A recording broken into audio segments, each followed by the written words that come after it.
After the retirement of the Cragheart in Episode 3, the mercenaries head to the town records building to record their comrades' achievements.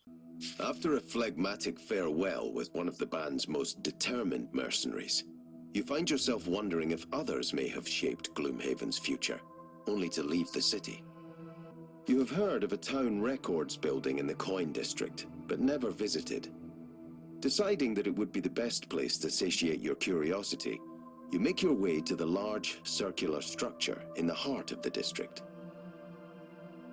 Stepping through the arched doorway of the town records building, you see it houses a massive yet woefully understocked library.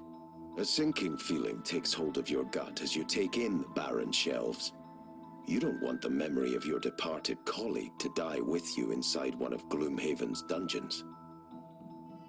With an idea brewing in your mind, you search for one of the record keepers in the library. It takes a considerable while, but eventually you happen upon a small man meticulously rearranging what few books are on the shelves. You waste no time relaying your great idea to him.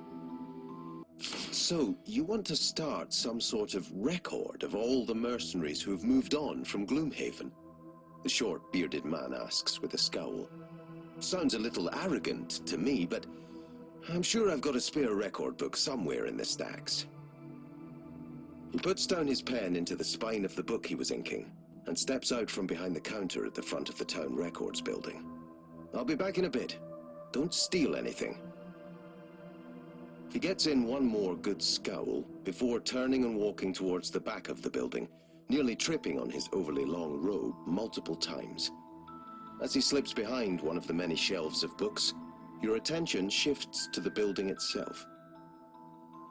The town records building is a large, circular structure on the west side of the Coin District. Built as a status symbol for the town of wealthy merchants, anyone who actually enters can quickly see that the massive library is woefully understocked. Some sections, such as the teachings and philosophies of the Great Oak, are reasonably full, but many others have just a handful of books occupying long, barren shelves.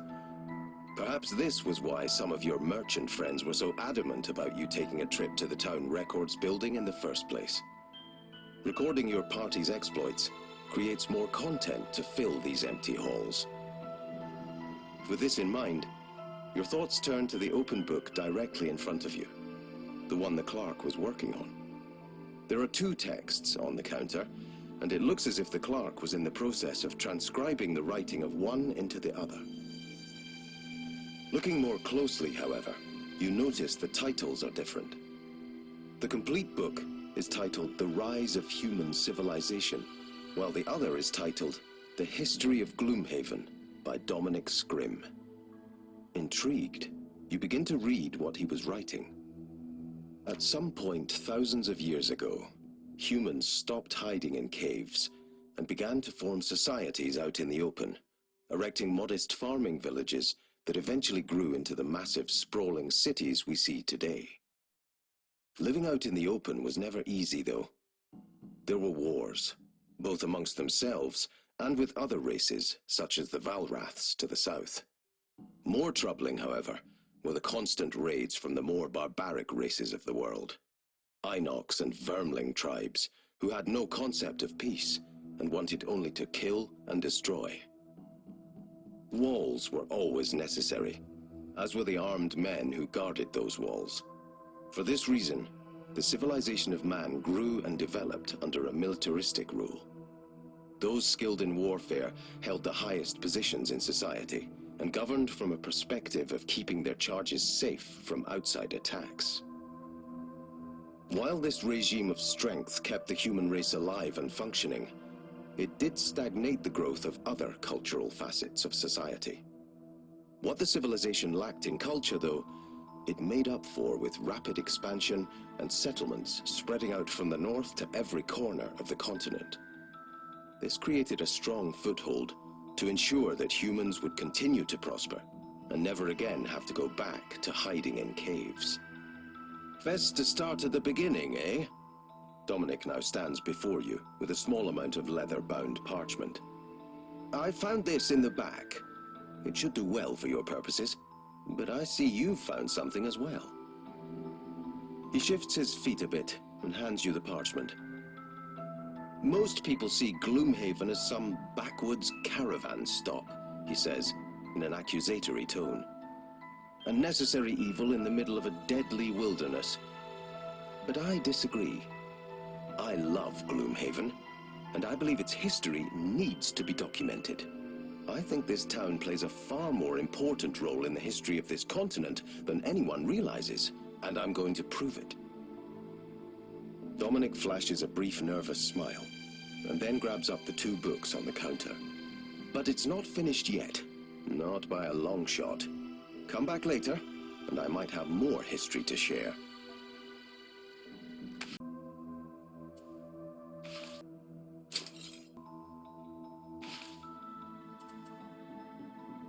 Swap in the major healing potion from the last adventure.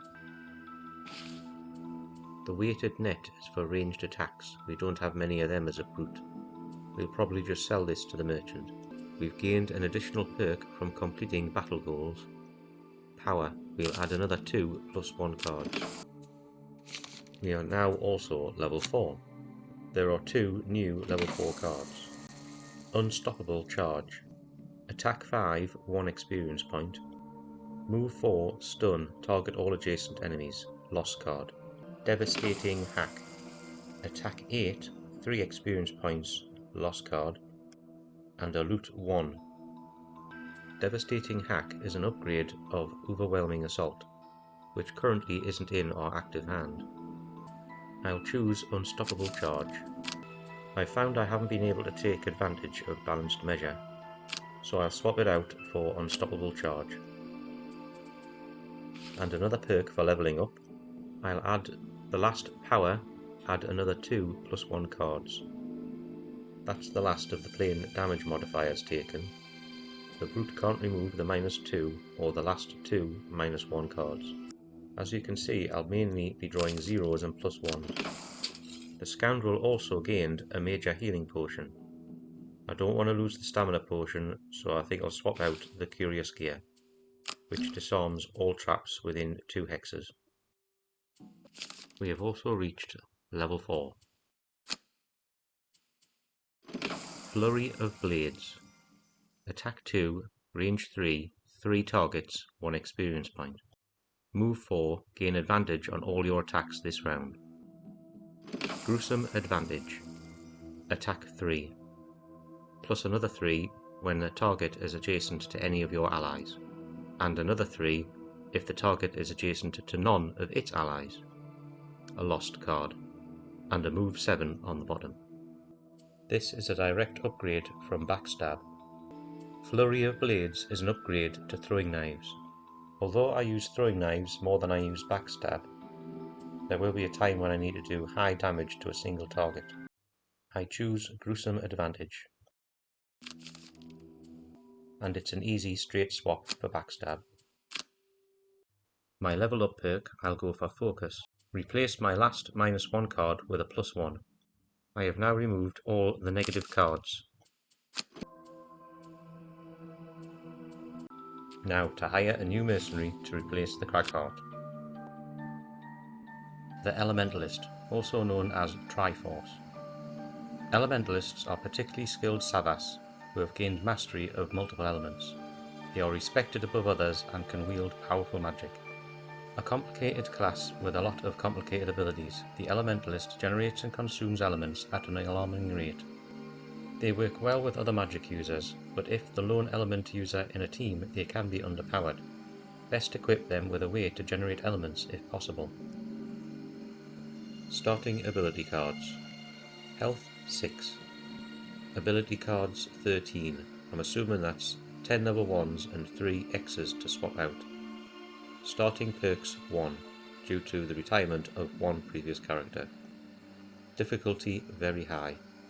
This will be due to needing to create elements the turn before you can use them, and requiring more forward planning than the other character classes. Roll ranged damage. With only 6 health, we'll have to keep away from melee combat. And enemy focus. Strengths.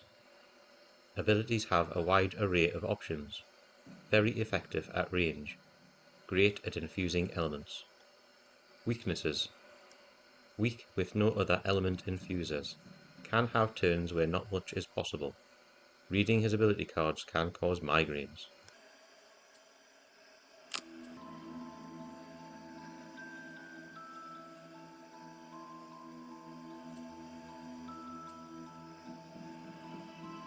Personal quest. Choose one of the two following options. The Thin Places. Complete 6 side scenarios from the base game. The air is thin in Gloomhaven.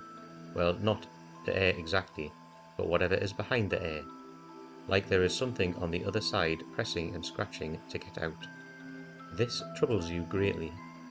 You have decided to travel to a number of locations in the surrounding area to study this phenomenon further. With luck, the air won't get any thinner. This unlocks a character which has some sort of sun and moon eclipse symbol. And finding the cure. Kill 6 forest imps, then unlock the scenario Forgotten Grove, and follow it to a conclusion. At first it was just a cough, one of your neighbours keeping you up at night. But then it got worse. Blood, boils, and death. The Elder says a cure can be found deep inside the Dagger Forest. The forest imps know the way. If you can gather enough of their essence, you may be able to find the way to cure yourself. This one unlocks a Saw character. Since I have another mercenary already working to unlock the Saw character class, I will take Thin Places.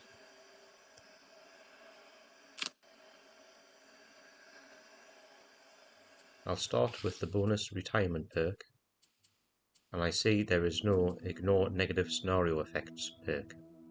I won't read through all of them, but I can see there is a lot of Infuse Elements cards, which will be essential for this character class. But I will start with removing 2 of the -1 cards. Well, there's a lot of new ability cards here. I'm not going to go through them all now, as they are all new to me. I'll post a link or two to other people's guides in the description. With the town of Gloomhaven being level 2, this new mercenary can start at level 2 as well. We get to pick a new card out of a choice of 2. Boiling Arc. Attack 2, Infuse Fire, targeting 5 hexes in front of the Elementalist. This is a melee ranged attack. Move 4, Consume Fire to gain Retaliate 2 at a range of 2. Crystallizing Blast. Attack 1, range 3, Infuse Ice, targeting 7 hexes. And a move 4, Consume Ice to gain a shield of 2, self. Even though without knowing much about his other abilities, I know I don't want to be within melee range, so I will take Crystallizing Blast.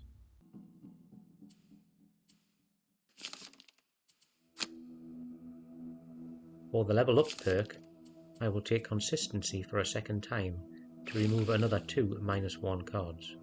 This leaves only 1 -1 and 1 -2 card left. Future perks, I will start looking at gaining Infusion cards. This is my initial selection of cards. I'll scroll down and let you see each one of them in turn. They are based on someone else's Elementalist Guide. I'm not sure about leaving out Brilliant Flash, as this is my only healing ability. Since the Elementalist is a replacement for the retired Cragheart, the team will be missing out on his healing abilities, so I might swap Brilliant Flash back into my hand of cards before the next scenario.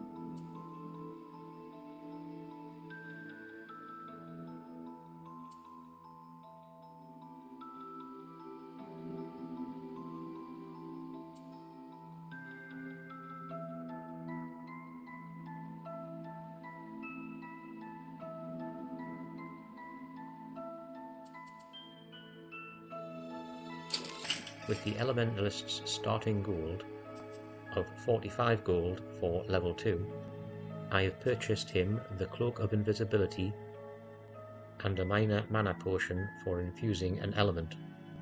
That's the end of this intermediate episode for opening the town records and hiring a new mercenary. Please follow my band of mercenaries on their next quest.